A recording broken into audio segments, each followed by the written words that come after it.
कभी किसी बुजुर्ग ने ऐसा आपके साथ अपना एक्सपीरियंस शेयर किया हो जो सुन के लगा हो कि ये कैसे संभव है? मतलब बहुत बहुत एक्सपीरियंस है कि कई तो इसमें ऐसे है कि उसने उनकी जुवानी में गाड़ी के नीचे पैर नहीं रखे हैं। मतलब कोई बड़े कापड़ के व्यापारी थे, ये थे, लेकिन धीरे धीरे तीनों बेटों को शादी कर दिया, सबके नाम पे संपत्ति कर दी। उसके बाद में जैसे जैसे जैसे जिसकी शादी होती गई सब अपनी बीवियों को लेके उड़ गए। अब माँ बाप यहाँ अकेले पड़े हैं, ना खाने के पैसे हैं, ना दवाई के पैसे हैं, ना कुछ कोई देखने वाला है, ना कोई रोने वाला है। कभी किसी के बच्चे के साथ आपका कभी कन्फ्रंटेशन हुआ, सामना हुआ, जहां आपने किसी के बच्चे को डांटना पड़ा हो कि कैसे अपने माता पिता को से छोड़ दिया?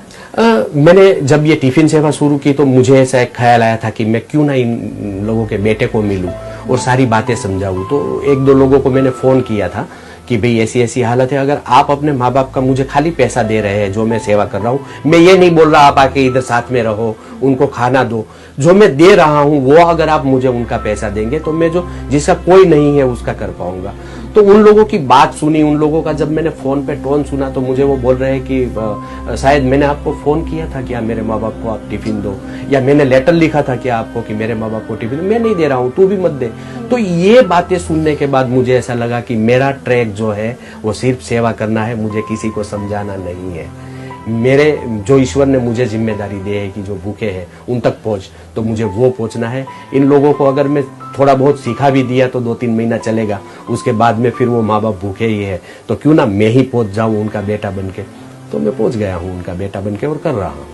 सारा सिस्टम का खर्चा, 200 टिफिन बनाना, तैयार करना, फिर उनको बंटवाना, कैसे सब निकलता है? ये हो जाता है।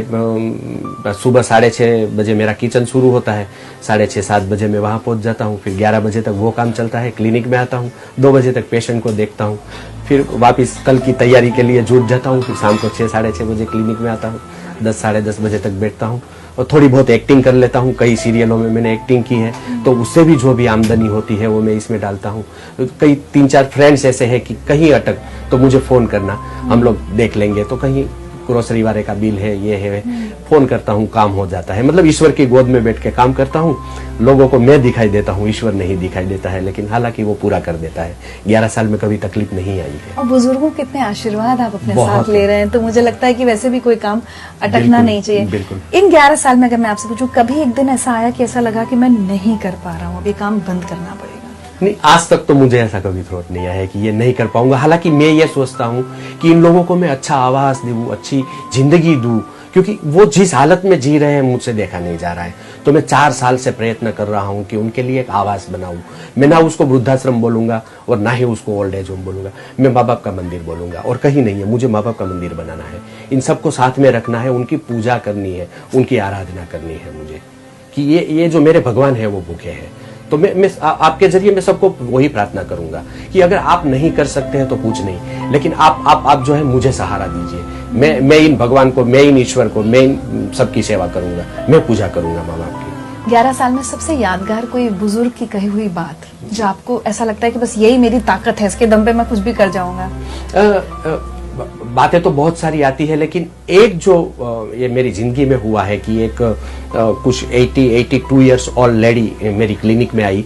तो मैं कैमरे में देख रहा था, तो मेरा मैनेजर है भरत भाई, उसको मैंने बोला कि ये माँ जी आए हैं, क्योंकि हमारे उधर कोई ओल्ड एज वाले आते हैं तो हमको यही लगता है कि भैया कोई टिफिन के लिए आए हैं। तो मैं बोला पेशेंट बहुत है, तू एक काम कर, उसका नाम लिख ले और उसको बोल कल से टिफिन आएगा। तो वो माँ जी ने मतलब ऐसा भरत भाई को धक्का देके अंदर आई क्लिनिक में और बोली मैं कुछ लेने नहीं, मैं कुछ देने आई हूँ।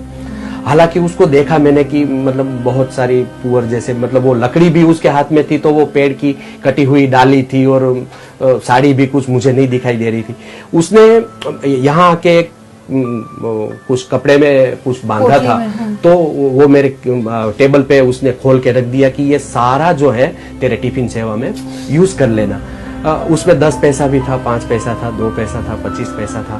तो ये देख के मुझे ऐसा लगा कि ये जो है उसने कई सालों से ये मूड़ी जमा करके रखी थी, और ये सारी जो मरण मूड़ी है मैं कुछ नहीं कर रहा हूँ। उसने जो दिया है ना, मैं ये 11 साल से कुछ नहीं कर पाया। उसने जो मुझे पूरी अपनी जिंदगी दे दी, वो अपनी पूरी मरण मूड़ी दे दी है। तो मैं ये सोचता हूँ कि अगर इसके पास कुछ नहीं है, खाने को कुछ नहीं है, पहनने को कुछ नहीं है, वो अपने जो भी बचाए हैं इतने पूरी सालों जीवन में की पैसा, जमा पूंजी। वो सब मुझे देने आई है। भगवान ने बहुत कुछ दिया है लोगों को, उसमें से 1 रुपया खर्च ही नहीं कर सकते उसने। और जब भी मुझे कुछ प्रॉब्लम आती है या मैं कुछ सोच में पड़ जाता हूँ, मैं वो पोटली के दर्शन कर लेता हूँ। मुझे इतनी ऊर्जा मिलती है वो काम से कि बस मैं दौड़ने लगूं बस।